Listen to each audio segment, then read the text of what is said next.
നമസ്കാരം. ഷീബ ടീച്ചറിന്റെ മലയാളം ക്ലാസ്സിലേക്ക് സ്വാഗതം.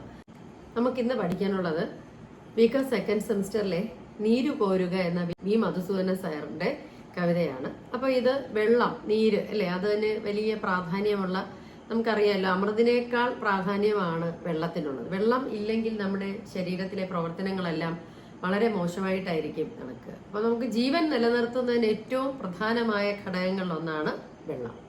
അപ്പൊ ഈ നീര് നഷ്ടപ്പെടുന്ന അല്ലെങ്കിൽ കൃത്രിമമായി വെള്ളം, നമ്മളെ ബോട്ടിലുകളിലെ വെള്ളം നമുക്കറിയാലോ, വളരെ കീടാണുക്കളും സൂക്ഷ്മാണുക്കളും ഒക്കെ നിറഞ്ഞതാണ് നമ്മൾക്ക് ലഭിക്കുന്ന മിനറൽ വാട്ടർ. അപ്പൊ പൈപ്പ് വെള്ളമാണെങ്കിലും അങ്ങനെയാണ്. പക്ഷെ പ്രകൃതിയുടെ ഉറവുകൾ നാം നശിപ്പിക്കുകയാണ്, അല്ലെങ്കിൽ നമ്മുടെ പരിസ്ഥിതി സംരക്ഷണത്തിന്റെ ശാസ്ത്രീയത ഇല്ലായ്മ തന്നെയാണ് പരിസ്ഥിതി സംരക്ഷണത്തിന്റെ അവ്യക്തമായ കൈപ്പാടുകളാണ് നമുക്ക് തണ്ണീർ തടാകങ്ങളും മറ്റും ഇല്ലാതാകുന്നതിന്റെ പിന്നിൽ. അപ്പൊ വെള്ളം മലിനമാകുന്ന അവസ്ഥയെക്കുറിച്ചാണ് കവി ഇവിടെ പറയുന്നത്. അതുപോലെ ഈ ഒരു കവിത നദിയുടെ സങ്കടമായോ അല്ലെങ്കിൽ നദികൾ ഇല്ലാതാകുന്നതിൽ ഒരു പ്രകൃതി സ്നേഹിക്കുണ്ടാകുന്ന സങ്കടമായോ നമുക്കിതിനെ കാണാം. കാരണം ഇത് രണ്ട്, നദി സംസാരിക്കുന്നതായിട്ടും നമുക്ക് തോന്നാറുണ്ട്, പലപ്പോഴും കവി സംസാരിക്കുന്നതായിട്ട് നമുക്ക് ഇതിനകത്ത് തോന്നാറുണ്ട്. അപ്പൊ എന്തായാലും ഇല്ലായ്മയെക്കുറിച്ചുള്ള അല്ലെങ്കിൽ താൻ ഇല്ലാതായി പോകുന്നതിലുള്ള വെള്ളത്തിന്റെ സങ്കടമായിട്ട് നമുക്ക് ഈ കവിതയെ കാണാം. അപ്പൊ ഇതിനകത്ത് ഋഗ്വേദത്തിലെ ഒരു ശ്ലോകത്തിന്റെ അർത്ഥം അല്ലെങ്കിൽ അതിന്റെ ആശയം ആദ്യം കൊടുത്തിട്ടുണ്ട്. ഋഗ്വേദത്തിലെ 2 ശ്ലോകങ്ങളാണ് ആശയം ആദ്യം നൽകിയിരിക്കുന്നത്. അമ്മയെ പോലെ സഹോദരിയെ പോലെ ജലം പാലും ഒഴുക്കുന്നു, അപ്പോൾ അതൊരു അമൃതിനെ പോലെയാണ്, സോമരസം തരുന്നു, ലഹരി തരുന്നതാണ്. നമ്മുടെ സത്കർമ്മങ്ങൾക്കായി സൂര്യനിൽ സ്ഥിതി ചെയ്യുന്ന ജലം നമ്മുടെ കർമ്മങ്ങളെ സമ്പുഷ്ടമാക്കട്ടെ. ജീവന്റെ പശുക്കൾ, അതായത് ജീവജാലങ്ങൾ വെള്ളം കുടിക്കുന്ന നദികളിലേക്ക്, തടാകങ്ങളിലേക്ക് ജലദേവതയെ നിന്നെ വിളിക്കുന്നു എന്നുള്ള ഒരു ശ്ലോകവും. അതുപോലെ ജലങ്ങളുടെ ഉള്ളിൽ അമൃതമുണ്ട്, സോമദേവൻ എന്നോട് പറഞ്ഞിട്ടുണ്ട്. ജലങ്ങളുടെ ഉള്ളിലെ വിശ്വത്തിലെ സർവ്വ ഔഷധങ്ങളും ഉണ്ടെന്ന്, പ്രപഞ്ചത്തിലെ സുഖവും ശക്തി നൽകുന്ന എല്ലാ അഗ്നിയും വെള്ളത്തിലെത്ര അപ്പുകളും ഇത് തന്നെ പറഞ്ഞു, വെള്ളവും ഇത് തന്നെ പറഞ്ഞു എന്നുള്ളത് ആണെങ്കിൽ താൻ ഇതിനകത്ത് പറയാൻ പോകുന്ന ആശയത്തിന് ഉപോദ്ബലകമായ 2 ആശയങ്ങൾ, ആശയങ്ങൾ അദ്ദേഹം ഇവിടെ നൽകിയിട്ടുണ്ട്. ജലങ്ങളുടെ ഉള്ളിൽ, അപ്പൊ നമ്മുടെ വയറിനുള്ളിലൊക്കെ, നമ്മുടെ ജഠരാഗ്നിയിലൊക്കെ ഉള്ളത് വെള്ളമാണ്. നമ്മുടെ ഉള്ളിൽ ദഹനരസങ്ങളുണ്ട്. അതുകൊണ്ടാണ് ആഹാരം കഴിച്ചാൽ ഉടനെ വെള്ളം കുടിക്കരുതെന്നും നമ്മുടെ ശരീരത്തിലെ ദഹനരസങ്ങൾക്ക് നമ്മുടെ ദഹനത്തിനുള്ള സമയം നൽകണമെന്നൊക്കെ പറയുന്നത്. അപ്പൊ എന്തായാലും ജീവൻ നിലനിൽക്കുന്നത് തന്നെ ജലത്തിലാണ് എന്നൊരു ആമുഖം ഈ ശ്ലോകങ്ങളിലൂടെ നൽകിക്കൊണ്ടാണ് കവി കവിതയിലേക്ക് കടക്കുന്നത്. കുപ്പിവെള്ളം നുണഞ്ഞ മത്സ്യങ്ങളെ, കുപ്പിവെള്ളം നുണയുന്നവരാണ് ഇന്ന് മനുഷ്യരല്ലേ. കഴിഞ്ഞ ദിവസത്തെ പത്രത്തിലുണ്ടായിരുന്നു, എത്രയോ ലക്ഷം രൂപയ്ക്കാണ് റെയിൽവേ ഇത്തവണ വെള്ളം വിറ്റത്. അതായത് വെള്ളം വിൽപ്പന വലിയൊരു ബിസിനസ്സായി മാറുകയാണ്. കുപ്പനീരിൽ തുടിക്കുന്ന പൂക്കളെ, അഴുക്ക് വെള്ളത്തിലാണ് കുപ്പനീര്, അഴുക്ക് വെള്ളത്തിലാണ് പൂക്കൾ തുടിക്കുന്നത്. നല്ല വെള്ളം ഒന്നുമില്ല, എല്ലായിടത്തും മലിനമായി. പുഴ വറ്റി വരണ്ട ആധുനിക അവസ്ഥയിലാണ്. തുള്ളി തൊട്ടാൽ പനിക്കും പിറാക്കളെ, അതായത് ഒരു തുള്ളി വെള്ളം കുടിച്ചാൽ പോലും പനിക്കും. അതായത് പ്രാവുകൾക്ക് ശുദ്ധജലം വേണം, വെള്ളമില്ല. ഒരു തുള്ളി വെള്ളം കിട്ടിയാൽ പോലും അവരുടെ ശരീരം വിറയ്ക്കുന്നു, അത്രയ്ക്ക് ആണ് പ്രാവുകളുടെ അവസ്ഥ. തുള്ളി വറ്റുന്ന വെണ്ണീർ കുടങ്ങൾ, വെളുത്ത ജലമുള്ള തടാകങ്ങളെ, വെളുത്ത ജലം എന്ന് ഉദ്ദേശിക്കുന്നത് വളരെ വൃത്തിയുള്ള, അഴുക്കൊന്നും ചേരാത്ത ജലമുള്ള തടാകങ്ങളെ. ദീനഭൂമിതൻ അഗ്നികാണ്ഡങ്ങളിൽ ജീവനാങ്കുരം തേടും കിനാക്കളെ. ദീനഭൂമി, ദുരിതഭൂമിയാണ്, അതിലാണ് നമ്മൾ വസിക്കുന്നത്. ഇവിടത്തെ അഗ്നികാണ്ഡങ്ങളിൽ, വരണ്ട നിലങ്ങളിൽ ജീവനാങ്കുരം തേടുന്ന, ജീവന്റെ പുതിയ അങ്കുരം മുള തേടുന്ന കിനാക്കളാണ് നമുക്കുള്ളത്, സ്വപ്നങ്ങളാണ് നമുക്കുള്ളത്. എന്റെ ഓർമ്മത്തുടത്തിൽ നിറഞ്ഞ വെൺഗംഗയാറിൽ തുടിച്ചു നീന്താൻ വരും. എന്റെ ഓർമ്മ, എന്റെ സ്മരണയിൽ വിൺഗംഗയാറുണ്ട്, വെളുത്ത ജലമൊഴുകുന്ന, ആകാശഗംഗ എന്നാണല്ലോ പറയുന്ന ഗംഗയെക്കുറിച്ച്, ആകാശത്തിൽ നിന്ന് ഭൂമിയിലേക്ക് വന്നതാണ്. ആ ഗംഗയാറിൽ നമുക്ക് ചെന്ന് നീരാടാം എന്ന് കവി പറയുന്നു. കാരണം അത്രയേ ഉള്ളൂ. ഇപ്പൊ ഭൂമിയിലെ ജലമെല്ലാം മലിനവും അതിന്റെ നിറമെല്ലാം നഷ്ടപ്പെട്ടു. നേരത്തെ പറഞ്ഞല്ലോ, അഴുക്ക് വെള്ളമത്തിലാണ് പൂക്കൾ പോലും നിൽക്കുന്നത്. അപ്പൊ അതുകൊണ്ട് ശുദ്ധമായ വെൺഗംഗയാറിൽ ചെന്ന് നമുക്ക് നീരാടാം. അപ്പൊ ഭൂതകാലത്തെ ആ ജലം നിറഞ്ഞ അല്ലെങ്കിൽ നല്ല ജലം ഉണ്ടായിരുന്ന ഭൂതകാലത്തിന്റെ ആ ഒരു ഓർമ്മയിലേക്ക് പോവുകയാണ്. പണ്ട് ഞാനാണ്ട തണ്ണീരൊഴുക്കുകൾ വന്നല ചാർത്തുള്ളും കുളിർത്ത നീർ. അപ്പൊ ഇത് ജലം പറയുന്ന ആത്മകഥയായിട്ട് തീരുകയാണ്. പണ്ട് ഞാൻ തണ്ണീരൊഴുക്കുകൾ, ഇഷ്ടംപോലെ വെള്ളത്തിന്റെ ഒഴുക്കുകളിലേക്ക് ഞാൻ ഇങ്ങനെ ഒഴുകുമായിരുന്നു. ഞാൻ വന്ന് അലച്ച് ആർത്ത് തുള്ളുന്ന കുളിർത്ത നീരായിരുന്നു. അതായത് വെള്ളം കൊണ്ട് നിറഞ്ഞ്, ഞാൻ വെള്ളം തന്നെ പറയുന്നത്, ഞാൻ ഒരുപാടുണ്ടായിരുന്നു, ധാരാളം ഉണ്ടായിരുന്നു. ഞാൻ അലച്ചാർത്താണ് ഞാൻ ഓരോ സ്ഥലത്തും പൊയ്ക്കൊണ്ടിരുന്നത്. തൊണ്ട വറ്റും കനൽ പിഞ്ചുകൾക്കിളം ചുണ്ടിൽ ഇറ്റിത്തരാനുണ്ടൊരു ഇത്തിരി. ഇപ്പോഴാണെങ്കിലോ അലച്ചാർത്ത് വരാനൊന്നും വെള്ളമില്ല. അപ്പോൾ ഇവിടെ ജലമാകാൻ കഥ പറയുന്ന, നദിയാവാൻ കഥ പറയുന്നത്. ഇനി എനിക്കുള്ള ഒരു അല്പ വെള്ളമാണ്. ആർക്ക് വേണ്ടിയാണ് അത്? തൊണ്ട വറ്റുന്ന കനൽ പിഞ്ചുകൾക്ക്, അല്ലെ? കനൽ കുഞ്ഞുങ്ങളുണ്ട്, നമ്മുടെ പൊള്ളിക്കിടക്കുന്ന നമ്മുടെ ഭൂമിയിലെ കുഞ്ഞുങ്ങൾ. അത് മനുഷ്യരാവാം, മൃഗങ്ങളാവാം, പക്ഷികളാവാം. ആ പിഞ്ചു കുഞ്ഞുങ്ങൾക്ക് ഒരിറ്റ് നനയ്ക്കാനേ ഇനി എന്നിൽ വെള്ളമുള്ളൂ. എന്റെ ഉള്ളിൽ ആകാശനാടിയിൽ നിന്നു പായും പ്രവാഹതാളങ്ങളെ, പ്രാണരശ്മികൾ ക്ഷീണമായി വരും മേഘപുഷ്പങ്ങളെ. എന്റെ ഉള്ളിന്റെ ആകാശനാടിയിൽ, അതായത് എന്റെ ഉള്ളിൽ നിന്ന് പായുന്ന പ്രവാഹതാളങ്ങൾ. പണ്ട് നമ്മൾ പറയും പുഴകളുടെ പ്രവാഹങ്ങൾക്ക് അല്ലെങ്കിൽ അതിന്റെ ഒഴുക്കിനൊരു താളമുണ്ട്, അതിനൊരു ലയമുണ്ടെന്നൊക്കെ പറയും. പ്രാണരശ്മികൾ ലയിച്ചിട്ട് ഈണമായിട്ടാണ് മേഘപുഷ്പങ്ങൾ, മേഘങ്ങളിൽ നിന്ന് മഴ ഇങ്ങോട്ടേക്ക് വരുന്നത്. ഭൂസിരാവ്യൂഹം ആകെ പടർന്നൊരു ഭൂതസാരത്തെ, ഭൂസിരാവ്യൂഹം ഭൂമിയുടെ ഞരമ്പുകളാണ് അരുവികൾ, ചോലകൾ. അതിലെല്ലാം ഞാനിങ്ങനെ ആകാശത്തു നിന്ന് വന്നിട്ട് ഈ ഭൂമിയുടെ ഞരമ്പുകളാകുന്ന ചോലകളിലും അരുവികളിലും എല്ലാം ഞാൻ നിറയും. ജീവനുള്ള ഭൂതസാരത്തെ ജീവോദകത്തിന്, അതായത് ഭൂതസാരം ജീവനുള്ളത്, അതുപോലെ ജീവോദകം, ജീവോദകം എന്ന് പറഞ്ഞാൽ ഉദകം ജലം, ജീവൻ തരുന്ന ജലത്തിനെ ആചമിച്ച് ശമിച്ചു കൊള്ളുക. ആചമിക്കുക, കുടിക്കുക. കുടിച്ച് നമ്മുടെ ജീവിതത്തിൽ ഒരു സംതൃപ്തി അടയുക. അഗ്നികാലം ജ്വലിപ്പിച്ച തൃഷ്ണയെ മന്ത്രപൂർവ്വം നിമജ്ജനം ചെയ്യുക. അതായത് നിങ്ങൾ എന്റെ ജലം കുടിച്ചിട്ട് ഈ അഗ്നികാലമാണിത്. സമകാലിക സമൂഹത്തെയാണ് പറയുന്നത് അഗ്നികാലം, വരണ്ട കാലം, തീക്കാലം. ഈ കാലത്തിന്റെ തൃഷ്ണയെ, ദാഹത്തിനെ മന്ത്രപൂർവ്വം ഇല്ലാതാക്കുക, മന്ത്രം ജപിച്ച് ഇല്ലാതാക്കുക. യന്ത്രതീർത്ഥങ്ങൾ തുപ്പും വിഭൂതി. യന്ത്രതീർത്ഥങ്ങൾ പൈപ്പിലേക്ക് ഉദ്ദേശിക്കുന്നതാണ്, അല്ലെങ്കിൽ കുഴൽ വെള്ളങ്ങളെയാണ് ഉദ്ദേശിക്കുന്നത്. യന്ത്രതീർത്ഥങ്ങളാണ് ഇപ്പോൾ വെള്ളം തുപ്പുന്നത്. ആ വിഭൂതിയെ തൃപ്തി നൽകുവാനുണ്ടെങ്കിൽ ഭൂമിതൻ. ഭൂമിയിൽ ഇപ്പോൾ ഐശ്വര്യം നൽകാൻ യന്ത്രങ്ങൾ നൽകുന്ന വെള്ളമേ ഉള്ളൂ. തൃക്കരൾ വാർന്നു വന്ന പഞ്ചാമൃതം, സപ്തസാഗരങ്ങൾക്കും വിളമ്പുവാൻ സോമസാഗരമായി വന്ന സൂര്യാമൃതം. ഭൂമിയുടെ കരൾ വാർന്നു വന്ന വെള്ളം ഇപ്പോൾ ഒരിടത്തുമില്ല. ഭൂഗർഭജലമില്ല. ആ ഭൂഗർഭജലമാണ് എന്ത് ചെയ്യുന്നത്? നമുക്ക് സപ്തസാഗരങ്ങളിലേക്കും വന്നുകൊണ്ടിരുന്നത്. 7 സാഗരങ്ങളാണ് നമുക്കുണ്ടായിരുന്നത്. മഴയത്ത് പെയ്യുന്ന വെള്ളം 7 സാഗരങ്ങളിൽ നിറയും. പിന്നെ ഈ ബാക്കി വരുന്ന ജലം ഭൂമിയുടെ അടിത്തട്ടിൽ സംഭരിക്കപ്പെടുകയും അത് നമ്മൾ ഉപയോഗിക്കുകയും ചെയ്യുന്നു. അതുമില്ല. അമ്മ ചൊല്ലുന്ന വാക്കുപോൽ ശീതളം. ഇനി വെള്ളത്തിന്റെ പ്രത്യേകതകളാണ്. അമ്മയുടെ വാക്കുപോലെ തണുത്തതാണ്. അമ്മയുടെ വാത്സല്യം പോലെ നിർമ്മലമാണ്. അമ്മ നെഞ്ചം ചുരന്ന വാൽത്തുള്ളി പോലെ നിർമ്മലമാണ്. ജന്മതീർത്ഥമാണ്. ഇതൊക്കെ ജലത്തിന്റെ പ്രത്യേകതകളാണ്. ഇതൊക്കെ നിങ്ങൾ നുകർന്നോളൂ എന്ന് പറയും. ഒന്ന് തൊട്ടാൽ കുളിർക്കുന്നവയല്ലയോ എന്നും ഓർമ്മയ്ക്ക് ഒഴുക്ക് വന്നില്ലയോ. അതായത് ഒരു ജലത്തിൽ തൊടുമ്പോൾ തന്നെ നമുക്ക് ഒരു കുളിരുണ്ടാവും. അപ്പൊ അത് നമ്മുടെ സ്മൃതിയിലേക്ക് കടന്നു വരും. മുങ്ങി 100 എണ്ണുവോളം കിടന്നിടാം, മുങ്ങി മുങ്ങി ആഴങ്ങൾ കണ്ടേ വരാം. അത് പണ്ടത്തെ നാടൻ കളികളിൽ പെട്ടതാണ്. 100 എണ്ണുന്നത് വരെ വെള്ളത്തിൽ താഴ്ന്നു കിടക്കുക, ശ്വാസം പിടിച്ച് കിടക്കുക. അതുപോലെ ഭൂമിക്കടിയിലുള്ള ജലമാളികകളും ഒക്കെ കാണാൻ വേണ്ടി, ഭൂമിക്കടിയിൽ 7 നില മാടങ്ങളുണ്ടെന്നൊക്കെ പറയാം, അത് കാണാൻ വേണ്ടി മുങ്ങാങ്കുഴിയിട്ട് പോവുക. ഇതൊക്കെ നമുക്ക് ഓർമ്മയിലുണ്ട്. അതായത് പഴയ നമ്മുടെ കാലത്ത് ഉണ്ടായിരുന്നല്ലോ അങ്ങനെയുള്ള ജലകേളികളും മറ്റും, ജലവും ഉണ്ടായിരുന്നു. ഇപ്പൊ അതൊന്നുമില്ല. അതൊക്കെ ഓർമ്മയിൽ ഇപ്പോഴെനിക്ക് വരുന്നു. മീനിനേക്കാൾ തഴക്കത്തിൽ ഓളമായി ഊളിയിട്ട് അങ്ങ് അക്കരെ പോയി വരാം. മീനിനേക്കാൾ സാമർഥ്യത്തോടെ ഊളിയിട്ട് ഇവിടെ പോവാം, അക്കരെ പോയിട്ട് വരാം. നീന്തി നീന്തി മറക്കാം ജ്വരനഖം മാന്തുമീ മാരകാഗ്നി കാലങ്ങളെ. ഇന്ന് വെള്ളമില്ലാതെ വരണ്ട് പനി പിടിച്ച് ജ്വരം പിടിച്ച് വിറയ്ക്കുന്ന കാലമാണ്. ആ കാലത്തെ നമുക്ക് പഴയ ഓർമ്മകൾ കൊണ്ട് മറക്കാം. ധാരകോരി ഒഴിഞ്ഞു മാറ്റാൻ വിഷചോര കല്ലിച്ച ബോധക്ഷയങ്ങളെ. ഇനി ഒരു ധാര കോരുക എന്നുള്ളത് ഒരു ആയുർവേദ ട്രീറ്റ്മെന്റ് ആണ്. അപ്പോൾ നിരന്തരമായിട്ട് ഇങ്ങനെ തുള്ളിത്തുള്ളിയായിട്ട് ആ ഔഷധം നമ്മുടെ സിരയിലേക്ക് ഇറ്റിക്കുകയാണ്. അപ്പൊ ഈ ധാര കോരി ഒഴിഞ്ഞു മാറ്റാം വിഷച്ചോര കല്ലിച്ച ബോധക്ഷയങ്ങളെ. വിഷച്ചോര, വിഷം കലർന്ന ചോര കല്ലിച്ച ബോധക്ഷയങ്ങളുണ്ട്. ആ ബോധക്ഷയങ്ങളെയൊക്കെ നമുക്ക് ഇപ്പോ നമ്മുടെ ശരീരത്തിലെ രക്തം വിഷം കലർന്നതാണ്. നമ്മൾ കഴിക്കുന്ന ആഹാരമായാലും കുടിക്കുന്ന വെള്ളമായാലും അതിൽ കെമിക്കലുകൾ ഉള്ളതുകൊണ്ട് അത് വിഷം കലർന്നതാണ്. അപ്പൊ ശരീരത്തിലെ വിഷാംശങ്ങൾ മാറ്റാനാണ് ധാര കോരാനുള്ളത്. അപ്പൊ ധാര കോരി ഒഴിഞ്ഞു മാറ്റി നമ്മുടെ രക്തത്തെ ശുദ്ധമാക്കാം എന്ന് കവി പറയുന്നു.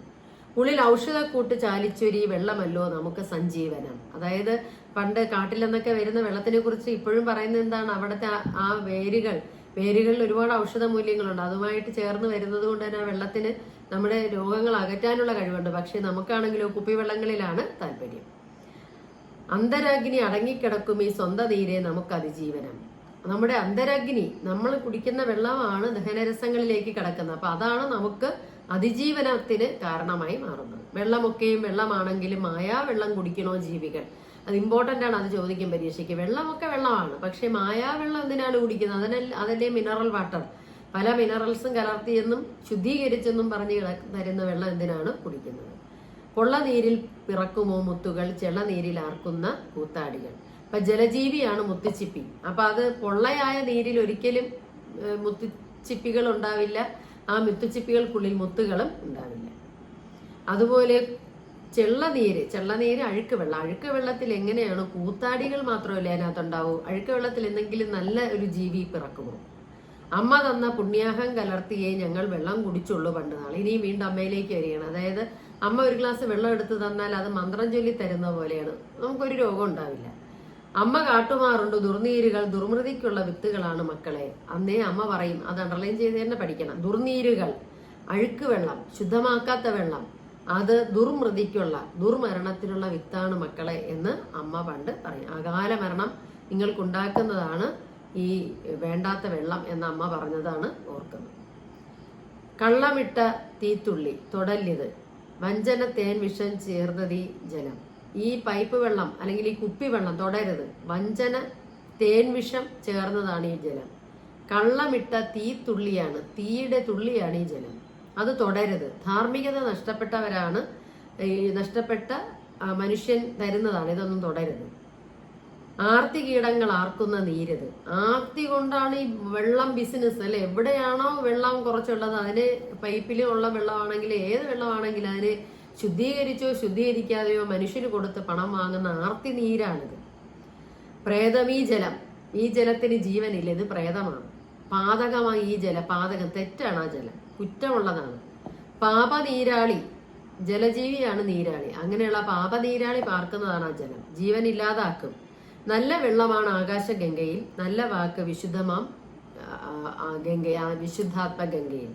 അപ്പൊ നല്ല വെള്ളം എവിടെ മാത്രമേ ഉള്ളൂ? ആകാശഗംഗയിൽ മാത്രമേ ഉള്ളൂ.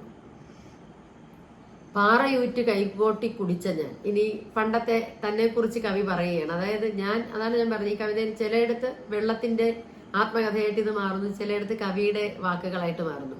പണ്ട് നമുക്കറിയില്ല, കിണറ്റിലെ വെള്ളം തൊട്ടിയിൽ കോരി കൈകൊണ്ട് കുടിക്കുന്നവരായിരുന്നു നമ്മുടെ തലമുറക്കാർ. പക്ഷെ ഇന്നത്തെ കുട്ടികൾക്ക് അങ്ങനെ കുടിക്കാനുള്ള ആ ഒരു മാനസികാവസ്ഥയില്ല. പാറക്കെട്ടിൽ നിന്ന് തെളിഞ്ഞു വരുന്ന വെള്ളം കൈകോർത്ത് വെച്ച് കുടിച്ചവരാണ് ഞങ്ങൾ എന്ന് കവി പറയുന്നു. ആറ്റുവെള്ളം വയറ്റിൽ നിറച്ചു. അപ്പൊ ആറ്റിൽ മുങ്ങാങ്കുഴിയിടുമ്പോൾ ആറ്റുവെള്ളമാണല്ലോ വയറ്റിലേക്ക് പോകുന്നത്. തോട്ടുവെള്ളം കിളികളും തോഴരും കൂട്ടുകൂടി കുടിച്ച് രസിച്ച് ഞാൻ. അപ്പൊ എന്റെ കൂട്ടുകാര്, കിളികൾ, മറ്റുള്ള ജീവജാലങ്ങൾ എല്ലാവരും ഒരുമിച്ചാണ് തോട്ടിൽ നിന്ന് വെള്ളം കുടിക്കുന്നത്. പച്ചവെള്ളത്തെ വിശ്വസിക്കാം, എനിക്ക് അച്ഛനെയും അമ്മയും പോലെ. ഇന്ന് നമ്മൾ പച്ചവെള്ളം കുടിക്കില്ല, നമ്മൾ മിനറൽ വാട്ടർ കുടിക്കും. പിന്നെ ശുദ്ധീകരിക്കാനുള്ള യന്ത്രങ്ങൾ വെച്ച് ആ വെള്ളം കുടിക്കും, തിളപ്പിച്ച വെള്ളം കുടിക്കും. പക്ഷേ അച്ഛനെയും അമ്മയും വിശ്വസിക്കുന്നത് പോലെ വിശ്വസിക്കാൻ പറ്റുന്നത് പച്ചവെള്ളം മാത്രമേ ഉള്ളൂ എന്നാണ് കവി പറയുന്നത്. ഇന്ന് ദുർമൃതി കുപ്പികൾ, കൂടുകൾ, കുന്നിനെയും വിഴുങ്ങുന്ന പാഴുകൾ. ഏത് കുന്നുണ്ടെങ്കിൽ അതിനെ ഇടിച്ചു മാറ്റുന്ന യന്ത്രങ്ങൾ നിറഞ്ഞ കാലത്ത് ഇന്ന് കുപ്പിവെള്ളത്തിനാണ് പ്രാധാന്യം. മണ്ണ് പാഴ്ചണ്ടി ചുമ്മുന്ന ദാസിയാൾ, എണ്ണ മാത്രം കുടിക്കേണ്ട പയ്യുകൾ. അതായത് ഇന്ന് ഭൂമിയിൽ ഒരു തുള്ളി കുടിനീര് എവിടെ കുഴിച്ചാലും കിട്ടില്ല, കാരണം അത്രയ്ക്ക് ഭൂമി വറ്റി വരേണ്ട ഒരവസ്ഥയിലാണ്. എന്റെ വിശ്വാസ നീര് മോഷ്ടിച്ചത് ആരെന്നിലും, വിഷനീർ കുത്തിവെച്ചത് ആരെന്നിലും, ചവർക്കൂന കുമിച്ചത് ആരെന്നിലേക്ക് തിരിഞ്ഞു നോക്കുന്നത്. എനിക്ക് വിശ്വാസ നീര്, അതായത് എനിക്ക് വിശ്വാസമുള്ള ഒരു ജലം കുടിക്കാനായി കഴിയുന്നില്ല.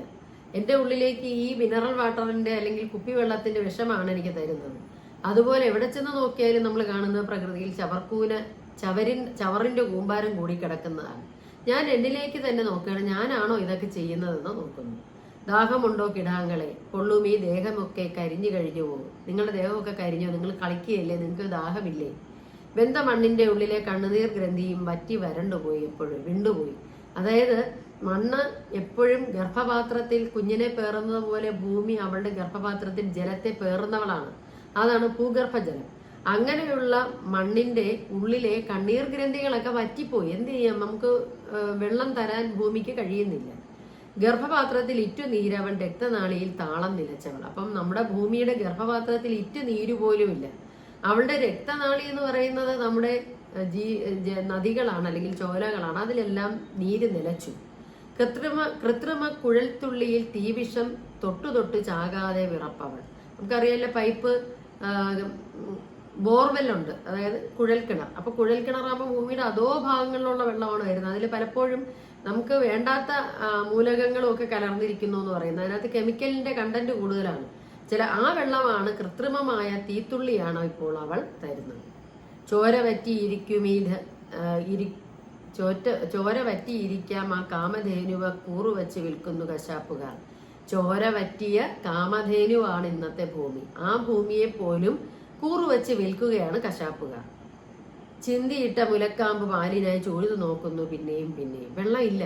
പശു കാമധേനു അതിന്റെ മുല എരിഞ്ഞു കളഞ്ഞു. എന്നിട്ട് അതിലൊന്ന് പാല് വരുമോ എന്ന് നോക്കുകയാണ്. എങ്ങനെയാണ് വരുന്നത്? ഭൂമിയിൽ നിന്ന് ജല തടാകങ്ങളെ അകറ്റി ഭൂമിയിലെ തണ്ണീർ തടാകങ്ങളെ എല്ലാം മണ്ണിട്ട് മൂടിയിട്ട് പിന്നെ എവിടെ നിന്നാണ് ഭൂമിയിൽ ഭൂഗർഭജലം ഉണ്ടാവുക? വാക്കിടം നഷ്ടമാകും ആകാശവും, നീർക്കണം നിഷിദ്ധമാകും മേഘവും. മേഘത്തിൽ ഭൂമിയിലെ വെള്ളമാണ് ആവിയായി മുകളിലേക്ക് മേഘങ്ങളിൽ പോയി ഉറഞ്ഞ് അത് മഴയായി താഴേക്ക് പെയ്യുന്നത്. അങ്ങനെ നീർക്കണങ്ങൾ നിഷിദ്ധമാക്കപ്പെട്ട, നഷ്ടപ്പെട്ട അല്ലെങ്കിൽ കിട്ടാതിരിക്കുന്ന മേഘവും, നീവി ബന്ധമൊഴിഞ്ഞരി ഭൂമി തന്നെ ആവിയായി പറക്കുന്ന ദൈന്യവും, വിൺതടത്തിൽ ഈർപ്പും തിരിഞ്ഞോടുമി അന്തരാളം പുകഞ്ഞ നാദങ്ങളും ബാക്കിയാവുന്നു പിന്നെയും വാണിഭ രാക്ഷസ കണ്ണ് വട്ടമിടുന്നു. അതായത് എന്തൊക്കെയാണെങ്കിലും ഭൂമിയുടെ ആവി എന്ന് പറയുന്നത് ഭൂമിയുടെ ദൈന്യം. നമുക്കറിയാലോ എന്തൊരു ചൂടാണിപ്പോ. ഈ ആവി ഭൂമിയുടെ ദയനീയതയാണ്. ഇപ്പോൾ നമ്മൾ പിൻതടത്തിൽ അല്പമെങ്കിലും വെള്ളമുണ്ടോ നമ്മുടെ കണ്ണുകൾ ആകാശത്തിലേക്ക് നോക്കുകയാണ്. എന്നിട്ടും വാണിഭ രാക്ഷസ കണ്ണുകൾ ഭൂമിയെ എങ്ങനെ നശിപ്പിച്ച് പണം നേടാം എന്ന് ചിന്തിക്കുന്നവരുടെ എണ്ണം കൂടുന്നു. കുപ്പിവെള്ളവും വറ്റിയോ മക്കളെ, ഇനി കുപ്പിയിൽ നിറയ്ക്കാനും വെള്ളം കിട്ടില്ല.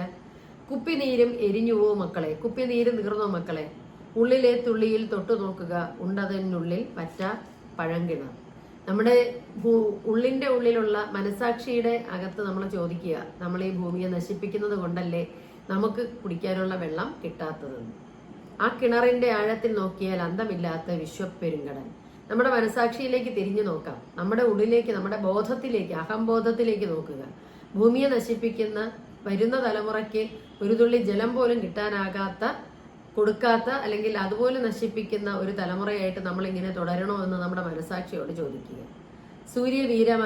വീര്യമായി നീളുകൻ മക്കളെ, നീരുകോരുക അതിൽ നിന്ന് മക്കളെ, മേഘമായി പറക്കുവിൻ മക്കളെ, വീട്ടിറമ്പത്ത് പെയ്യുവിൻ മക്കളെ, നാട്ടുപാടത്ത് പെയ്യുവിൻ മക്കളെ, ഭൂമി എങ്ങും ഒഴുകുവിൻ മക്കളെ. ഇനിയുള്ള തലമുറയിൽ മാത്രമേ കവിക്ക് പ്രത്യാശയുള്ളൂ. നിങ്ങൾ സൂര്യന്റെ വീര്യമായി നീളുക, എന്നിട്ട് നീരായി മേഘങ്ങളിൽ നിറഞ്ഞ് വീട്ടിലും നാട്ടിലും ഭൂമിയിലുമെല്ലാം ഒഴുകിപ്പരക്കുന്ന ജലപാളികളായി മാറാൻ മറ്റുള്ളവരെയും കൂടെ സഹായിക്കുക. ഇനി വരുന്ന തലമുറയെങ്കിലും, ഇപ്പൊ നമ്മൾ ആ കവിതയിൽ പാട്ടിൽ കേൾക്കും, ഇനി വരുന്ന ഒരു തലമുറയ്ക്ക് ഇവിടെ വാസം സാധ്യമോ? പക്ഷെ ഇനി വരുന്ന തലമുറയാണ് ഈ ഭൂമിയെ ഈ നാശങ്ങളിൽ നിന്നും, ഇന്നത്തെ മനുഷ്യന്റെ സ്വാർത്ഥതയുടെയും ചതിയുടെയും കണ്ണിൽ നിന്ന് രക്ഷിച്ച് ഇതിനെ, ഈ ഭൂമിയാകുന്ന അമ്മയെ മുന്നിലേക്ക് കൊണ്ടുപോകേണ്ടതും അതുവഴി കാലാവസ്ഥയിൽ മാറ്റമുണ്ടായി വീണ്ടും പഴയതുപോലെ നമ്മുടെ ചോലകളും തടാകങ്ങളും നിറഞ്ഞ് നാം വീണ്ടും ജലസമൃദ്ധിയുടെ ഒരു കാലത്തിലേക്ക് തിരിച്ചു പോകും എന്ന ശുഭപ്രതീക്ഷയിലാണ് കവിത അവസാനിപ്പിക്കുന്നത്.